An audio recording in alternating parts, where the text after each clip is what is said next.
আসসালামু আলাইকুম। আশা করি সকলে ভালো আছেন। ট্রান্সফরমেশন অফ সেন্টেন্স অধিকাংশ স্টুডেন্টদের কাছে একটি মহা আতঙ্কের নাম। অধিকাংশ স্টুডেন্টদের কাছে এটি একটি মহা আতঙ্কের নাম। বাট আপনি যদি সঠিক নিয়ম মেনে করতে পারেন অথবা মাথার ভেতরে যদি বিষয়গুলো ঢুকিয়ে নিতে পারেন, তাহলে এর থেকে সোজা আইটেম মনে হয় ইংরেজি গ্রামারে আর দ্বিতীয়টি নেই। আমরা আজকে সলভ করতে যাচ্ছি ঢাকা বোর্ড 2023-এর কোশ্চেন্স। তো চলুন দেরি না করে শুরু করা যাক। আপনারা জানেন যে পরীক্ষায় 10টি প্রশ্ন আসে, যেখান থেকে 10টিরই আনসার করতে হয়। প্রতিটি 1 মার্কস ক্যারি করে এবং টোটাল মার্কস এতে 10। যদিও ট্রান্সফরমেশনের জন্য একটু অবিবেচনা প্রসূত বিষয়, যাই হোক, আমরা জায়গা স্বল্পতার কারণে এখানে 5টি সেন্টেন্স লিখেছি এবং আমরা প্রথমে 5টি সেন্টেন্স সলভ করি, এরপরে আরো 5টি করব। The moon is the only subplanet of the earth. The moon, চাঁদ, ইজ দ্য ওনলি সাবপ্ল্যানেট, একমাত্র এখানে উপগ্রহ। সাবপ্ল্যানেট প্ল্যানেটের বাচ্চা বলা যেতে পারে। অফ দ্য আর্থ, পৃথিবীর একমাত্র উপগ্রহ। It is very charming to look at, এটি দেখতে খুবই চার্মিং, চিত্তাকর্ষক। Everybody is charmed with its beauty, প্রত্যেকেই আকর্ষিত হয় এটার সৌন্দর্যে। হু ডাজন্ট লাইক দ্য মুন, কে চাঁদ পছন্দ করে না? The moon is the most beautiful thing, সর্বাপেক্ষা সুন্দর জিনিস হলো চাঁদ। যাই হোক, আমাদের প্রথম সেন্টেন্সটি করতে হবে ইন্ট্রোগেটিভ। তো ইন্ট্রোগেটিভের জন্য আমাদের যে জিনিসটির প্রতি খেয়াল রাখতে হয় সেটি হলো, এখানে আমাদের একটি অক্সিলারি ভার্ব দেয়াই আছে, সুতরাং কাজটি আমাদের জন্য সোজা। তবে যদি ট্রান্সফরমেশন করতে হয় তাহলে কিন্তু শুধু ইন্ট্রোগেটিভ করলে হয় না। যদি মূল সেন্টেন্সটি পজিটিভ সেন্সে থাকে তাহলে নেগেটিভ ইন্ট্রোগেটিভ করতে হয়। যেমন এই সেন্টেন্সটি আছে, the moon is the only subplanet of the earth. সুতরাং আমরা কি করব, এখানে আমরা isn't the moon, isn't the moon, শুধু এই যে ইজ সামনে নিয়ে আসলাম, এরপরে আমি নটের সংক্ষিপ্ত ফর্ম বসালাম, ইজেন্ট দ্য মুন, এরপরে বাকি অংশ দেখে দেখে লিখবো। দা, এই দাটা কিন্তু অনেকে মিস করে। অনলি সাবপ্ল্যানেট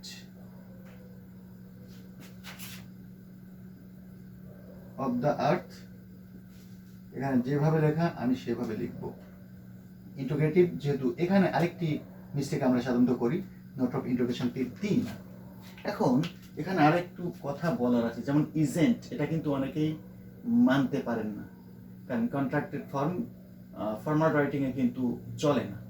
সেক্ষেত্রে আমাদের আনসারটি যদি এমন হতো তাহলে কিন্তু আরো ভালো হতো, যে is the moon not the only subplanet of the earth. সেক্ষেত্রে নটটা কোথায় যেত? এই সাবজেক্টের পরে। Is the moon not the only subplanet of the earth, বিষয়টি অবশ্যই বিবেচনায় রাখতে হবে, সেটি লিখলেই সব থেকে ভালো হয়। যাই হোক, it is very charming to look at, exclamatory sentence তৈরি করতে হবে। It is very charming to look at, exclamatory sentence. এখানে এক্সক্লেমেটরি সেন্টেন্স আমরা জানি সাধারণত দুইভাবে আমরা করতে পারি, যেমন হোয়াট, এই, এবং শুধুমাত্র হাউ। যেহেতু এর ভিতরে এই বা এন সম্পর্কিত বা এই বিষয়ে কোনো আর্টিকেল নাই, সুতরাং আমরা হাউ কথাটি দিয়ে শুরু করতে পারি। তা নাহলে কিন্তু আমাদেরকে হোয়াট এই অথবা হোয়াট এন সেটি দিয়েই শুরু করতে হতো। যেহেতু এই বা এন নাই, আই রিপিট, সেহেতু আমরা হাউ দিয়ে শুরু করলাম। এখন হোয়াট এই অথবা হোয়াট এন অথবা হাউ, এরপরে সাধারণত আমরা এই অ্যাডজেক্টিভ অথবা অ্যাডভার্বটি বসাই। তাহলে এখানে কোথায়? How charming.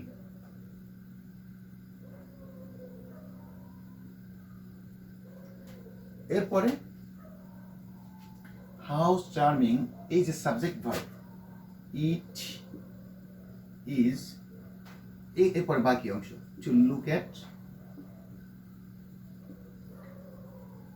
note of exclamation, how charming it is to look at, how charming it is to look at. Okay, everybody is charmed with its beauty, active করতে হবে, তাহলে অবশ্যই প্যাসিভ আছে। প্যাসিভে সাধারণত বাই থাকে, বাট এখানে আমাদের জন্য উইথ দিয়ে রাখছে, কারণ এই চার্ম কথাটার সাথে উইথ কথাটা যাবে, অর্থাৎ অ্যাপ্রোপ্রিয়েট হিসাবে যাবে, অ্যাপ্রোপ্রিয়েট প্রেপোজিশন। যাই হোক, তাহলে এখান থেকেও কিন্তু আমরা শিখে নিতে পারি যে চার্মের সাথে উইথ যাবে, এটি আলাদাভাবে মুখস্থ করার বিষয় নয়। ওকে, তাহলে everybody is charmed with its beauty. তো যেহেতু বাইয়ের পরে সাধারণত, এখন বাইয়ের পরিবর্তে এখানে উইথ আছে, সাধারণত সাবজেক্টই থাকে, সুতরাং এই সাবজেক্টটি আমরা কোথায় নিয়ে আসবো? It's beauty. Okay, it's beauty. Okay, এখন এরপরে আমরা কোথায় তাকাবো? এরপরে তাকাবো হচ্ছে টু বি ভার্বের দিকে। এই যে বি ভার্ব, এই বি ভার্বের দিকে তাকাবো। এটি আমাদেরকে বলে দিচ্ছে যে আমাদের যে মেইন ভার্বটি ছিল সেটি কিন্তু প্রেজেন্ট ফর্মে ছিল, কারণ এখানে বি ভার্বের প্রেজেন্ট ফর্ম আছে। সুতরাং চার্মড, এটার প্রেজেন্ট ফর্ম হবে CHARM। এখন এরপরে এস দিব নাকি দিব না সেটা ডিপেন্ড করছে এই সাবজেক্টের উপরে। ইটস বিউটি, বিউটি তো আসলে কাউন্টই করা যায় না, সুতরাং third person singular number, charms, it's beauty charms. Okay, আর তো কিছু বাকি নাই। এখন এই যে সাবজেক্ট, এটি অবজেক্ট আকারে যাবে, it's beauty charms everybody.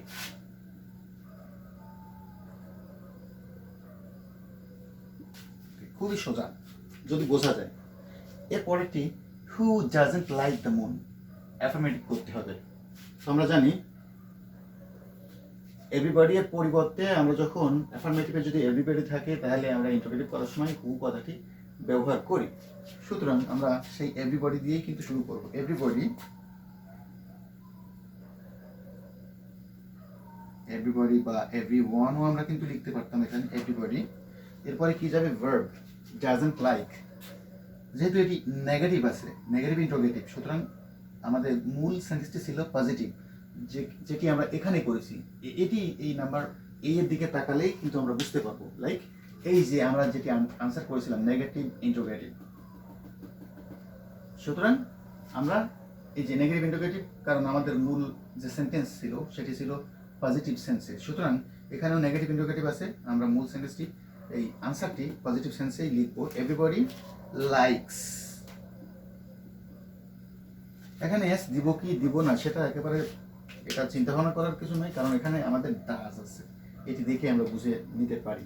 Everybody likes the moon. Okay, একেবারে সোজা। The moon is the most beautiful thing, এটা কি করতে হবে? পজিটিভ, অর্থাৎ ডিগ্রি। ডিগ্রি তো আরো সোজা। The moon is the most beautiful thing. এই যে আমার সিম্বল হিসাবে কি আছে? দা আছে, দেন সুপারলেটিভ ফর্ম আছে। সুতরাং দা এবং সুপারলেটিভ ফর্ম এটি যদি থাকে তাহলে আমাদের কি করতে হবে? পজিটিভ করার সময় নো আদার দিয়ে করতে হবে।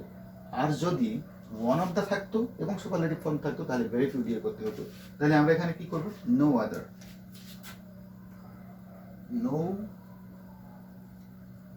No other thing. verb is beautiful আছে, তাহলে as beautiful পজিটিভ ফর্ম লিখতে হবে। যেহেতু মোস্ট আছে, মোস্টটাকে আমরা বাদ দিয়ে দিলাম, is as beautiful as the moon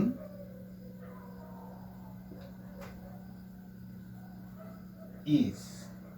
এই ইজটিকে আমরা ব্র্যাকেটের ভিতরে লিখবো।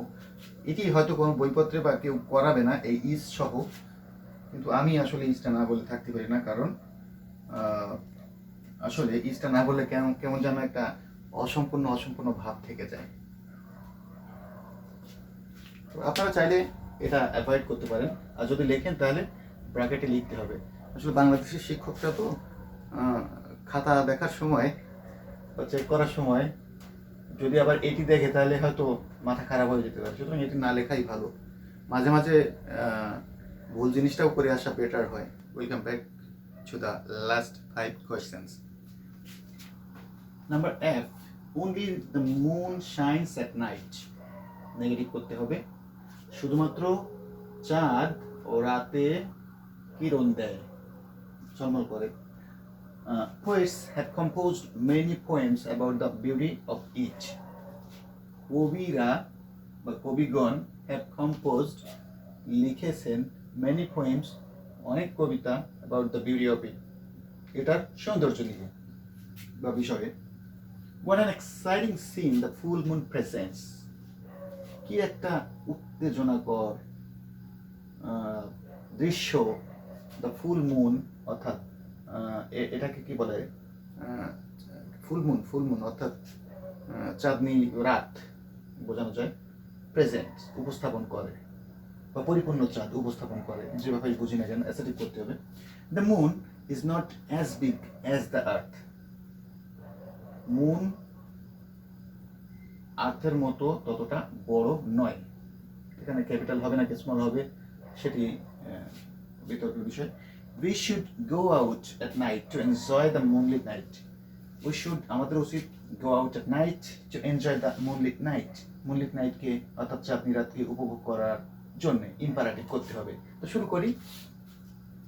একেবারে সোজা হিসাব, আমরা ট্রান্সফরমেশন অফ সেন্টেন্সের প্রথম যে রুলটা পড়ি অধিকাংশ বইতেই সেটি থাকে, অ্যাফার্মেটিভ থেকে নেগেটিভ করার জন্য অনলি বা অ্যালোন থাকলে কি করতে হয় সেই নিয়ম অনলি আছে। সুতরাং এখানে যেহেতু সিং, এই জন্য আমরা কি বলবো, nothing but the moon shines at night. Nothing but the moon shines at night. Okay, negative করে দিলাম। এরপরে কি করতে হবে, passive. Poets have composed many poems about the beauty of it. তাহলে poets have composed many poems, এটি হচ্ছে object. তাহলে many poems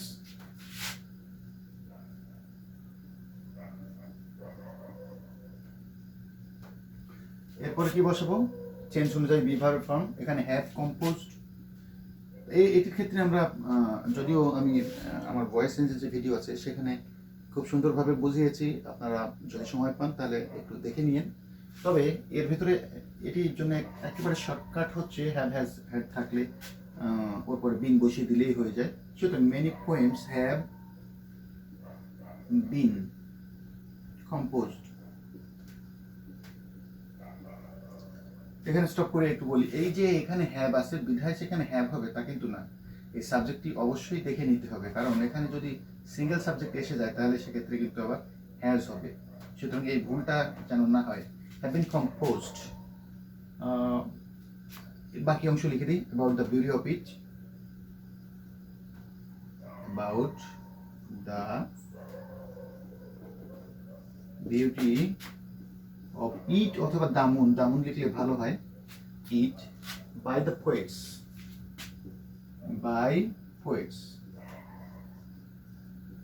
এটি by poets দিলেও হয় না দিলেও হয়, কারণ এটির জন্যই মূলত প্যাসিভ করি না আমরা, প্রেজেন্ট বাদ দিতে হবে। আচ্ছা যাই হোক, what an exciting scene the full moon presents, assertive করতে হবে। what an exciting, আমরা প্রথম যে পাঁচটা করেছি সেখানে কিন্তু ছিল একটি এক্সক্লেমেটরিকে অ্যাসেটিভ করেছি, একটি অ্যাসেটিভ সেন্টেন্সকে এক্সক্লেমেটরি করেছিলাম। এখন এক্সক্লেমেটরি সেন্টেন্স দিয়ে আছে অ্যাসেটিভ করতে হবে। সুতরাং সোজা, what an exciting seen the full moon presents, এই যে দ্য ফুল মুন এটি হচ্ছে সাবজেক্ট, এটি হচ্ছে ভার্ব। আমরা সেখান থেকে শুরু করি, দ্য ফুল মুন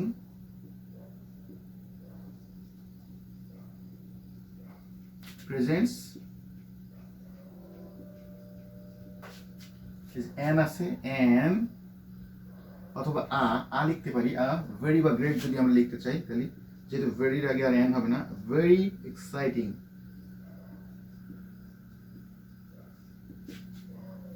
কোথায়, সিন, খুব উত্তেজনাকর একটা দৃশ্য। Okay, the moon is not as big as the earth, এটি এই যে নিয়ম বহির্ভূত যে ডিগ্রি আছে সেটি মূলত আসলে সবই নিয়মের ভিতরে, সাধারণভাবে যে আমরা নিয়মটা ফলো করি তার বাইরে। সুতরাং আমরা পেছন থেকে শুরু করবো, the earth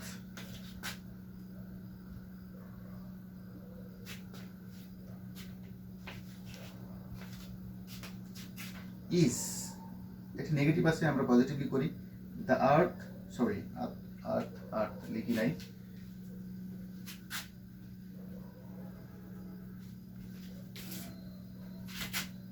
the earth is, যেটা বিগ আছে কম্পারেটিভ করতে বলছে, তো বিগের কম্পারেটিভ হবে bigger, the earth is bigger then comparative sign the moon.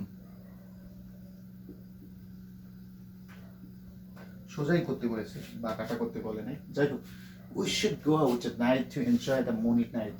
imperative sentence বলছে, imperative sentence সোজা হিসাব, we should যখনই থাকবে তখন let us অথবা let's go out at the, আবার দা কেন লিখলাম, সরি,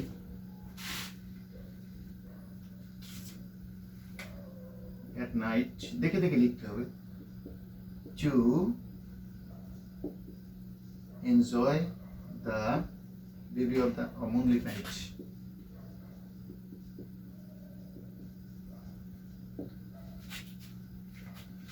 তো আমরা করে ফেললাম ঢাকা বোর্ড 2023-এর ট্রান্সফরমেশন অফ সেন্টেন্সেস, এবং পরবর্তীতে আমাদের অন্যান্য বোর্ডগুলো আসবে। তবে ব্যাখ্যা দিতে গেলে একটু সময় তো লাগেই, আপনারা সকলে ক্ষমাসুন্দর দৃষ্টিতে দেখবেন।